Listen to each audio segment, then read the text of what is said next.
Oink oink piggies, welcome to the slop trough. Eat up. Jesus, not you. What are you? Oh my god, what is that? Welcome back. Batman has some truly diabolical villains. Murderers, thieves, terrorists, but what's worse than being killed or robbed blind, blown up or even made to read All-Star Batman and Robin? Well, being dead but still alive. Here's where today's subject comes into play. Professor Pig, a sadistic surgeon who mutilates, destroys and leaves alive his victims in pursuit of making them into his perfect, obedient Dollartrons. A fact about Pig I find quite funny is that his first appearance was in Batman issue 666. You can make of that what you will. Anyway, this episode will feature some pretty grim subject matters, so if that isn't for you, this is a warning. As in the style of my previous two side mission ratings, we'll be rating one of the most memorable side missions in Arkham Knight, A Perfect Crime, based off of the story, the gameplay, and the difficulty. And this is the last time I'm saying this. We're 3 episodes into the series now, so if you haven't, go and watch the last 2 on Two-Faced Bandit and In From the Cold, and also go and watch my big retrospective on the whole game. Subscribe, like, and comment, and let's get into this. The story of A Perfect Crime can actually begin before even the main story, but if you attack it after the beginning of the main story, Aaron Cash tells you about a dead body that's been found strung up and mutilated so badly, even the forensic boys were disturbed. After gliding over to the body and hearing some ominous opera music blaring out from the body's location, things get messy. Batman scans the body using his deep tissue scanner. An ear deformity, a wedding ring in the lower intestine, and a hip replacement. Strange, unique imperfections on an otherwise generic body, strung up and labelled flawed by the writing on the floor. Another victim, more opera music, same case as before, strung up, labelled failure. This time it's scars from a prison, arthritis in the left knee, and a pacemaker. And as Alfred points out, Gotham has a serial killer in its midst. Not Zaz though, this isn't his MO. Leaving bodies strung out to dry like slabs of meat, that's not him, and the rabbit hole continues. 4 more victims show up. 4 more locations where the air is filled with the haunting sound of opera, all with 3 unique identifiers which separate them from the crowd and make them more easily identifiable in a sea of people, yet all generically decorated in their final moments. Facial wraps to hide the scars, a hospital-like gown to cover the body. We've got a problem here, and whoever's doing this isn't slowing down. Flawed, failure, imperfect, broken, defective, reject. And as the night gets deeper, the pieces start coming together. All of the victims were taken from parks or recreational areas. The same route of parks is the route taken by the Circus of Strange, ran by a mysterious ringleader, Laszlo Valentin. Valentin leased a property in Gotham, a beauty parlour by the name of Pretty Doll's Parlour. Batman heads to the parlour and hears the same opera music, here, as was accompanying all the bodies. A haunting theme tune for a spree of the worst crimes imaginable. Within the confines of the parlour's back rooms, Batman finds a man wearing a pig mask, cutting and picking at a man laid out on a table, with the same bandage mask and hospital gown as the previous victims. Professor Pig stands with knives and other instruments of death, cutting, chopping and changing, all in pursuit of making one of his minions, a Dollartron. A fate worse than death. Forced to live out the rest of your miserable life with no thoughts, no feelings, no pain, no joy, just following orders from a madman whose humanity is further gone than your own. Pig tells Batman he's making these people better. Perfect. His perfect crimes victims. Batman sees this clearly isn't the case. He sees the future victims being held in cages above the operating table, waiting to face the same fate as Pig's other victims. But as he goes to check on the man lying on the table, stripped of his personality and uniqueness, the man springs back to life, following orders from Pig like he programmed him to. Their orders? Capture the Dark Knight so he can be made perfect too. One small issue.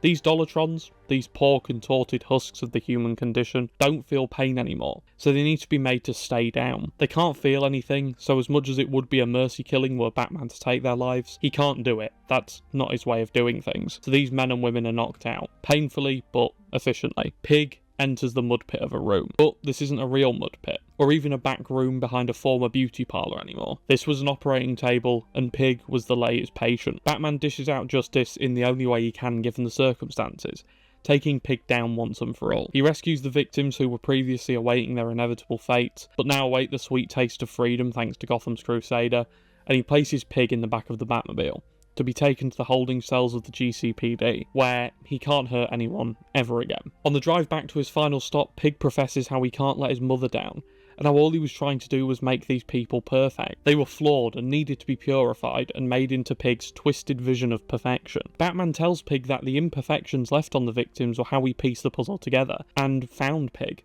and ultimately that's how he lost. After throwing Pig into the cell, we can hear the members of Gotham's Most Wanted say how much they think Pig is disturbed and messed up. The Joker in Batman's mind tells us how even he thinks Pig is deranged beyond all comprehension. And what makes this even worse is that if we visit the victims of his crimes, we see they're in a constant state of being terrified forever. No emotional responses, no happiness, no joy, no pain, no death. Just Pig.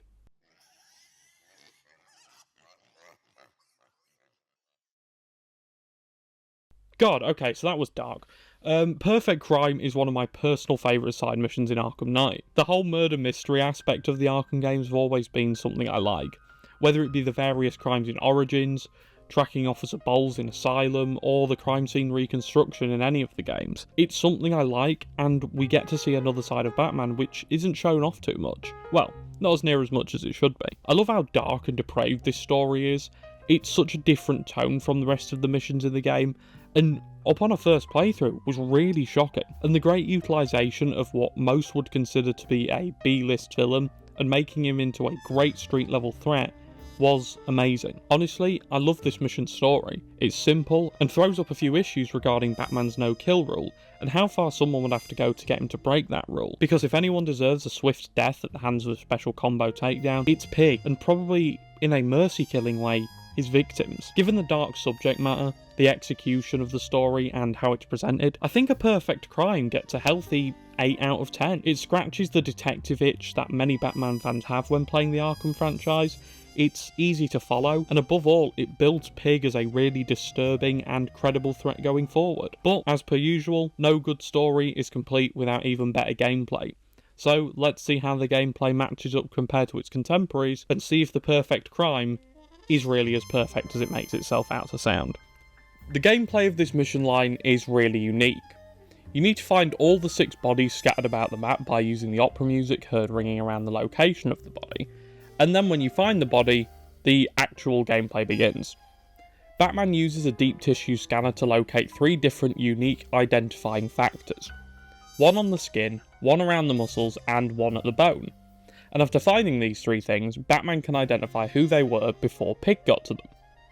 I think this is an especially unique process in these games. Finding a body or just coming across one in the open world is always a horrifying sight, and it really shocks you into being a detective for a few minutes, which isn't always something Batman media puts in the spotlight. But, as in usual fashion, the Arkham games are really good at this, and really make you feel like you're utilising all of the facets of Batman.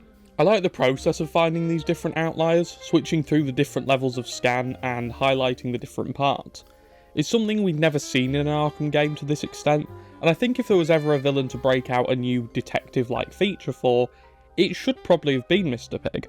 As far as the combat section goes at the end of the mission where you face off against the Dollatrons, it's different, and much like a lot of things in this mission, it's unique.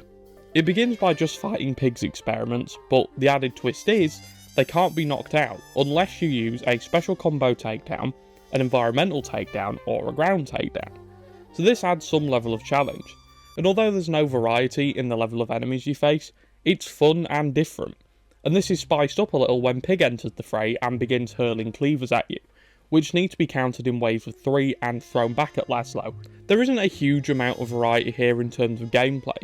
The detective sections are really cool, and I like the fact the main crux of this mission is Batman being the world's greatest detective. It's also really cool to see Alfred and Bruce deduce who the issue is as you find the bodies, which ultimately leads to the pairing finding out who Laszlo Valentin is.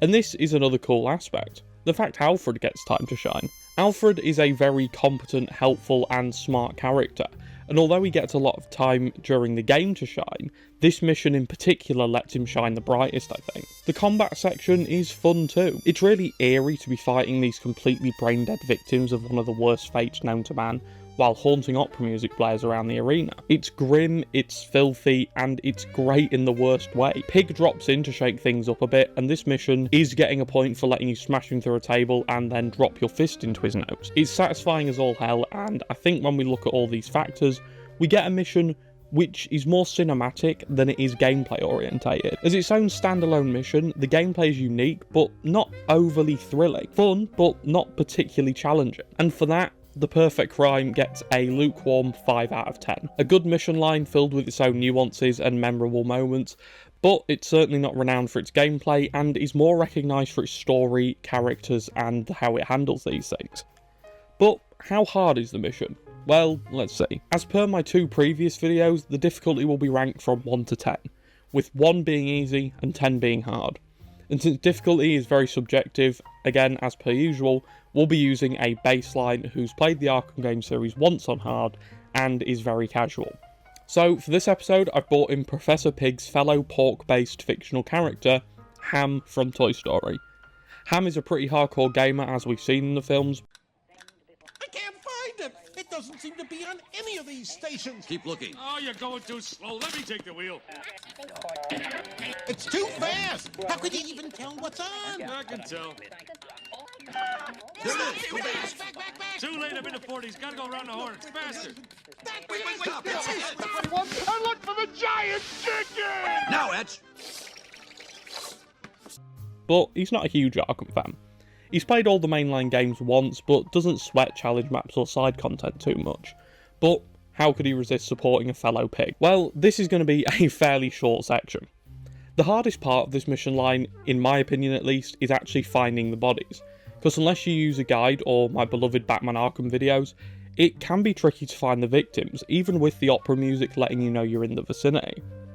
And I know there was a few times when recording gameplay for this video that, despite 240%ing this game 3 times, my memory just failed me and I had to take a few minutes to find certain bodies. So this can actually be quite tricky and I think it's quite cool.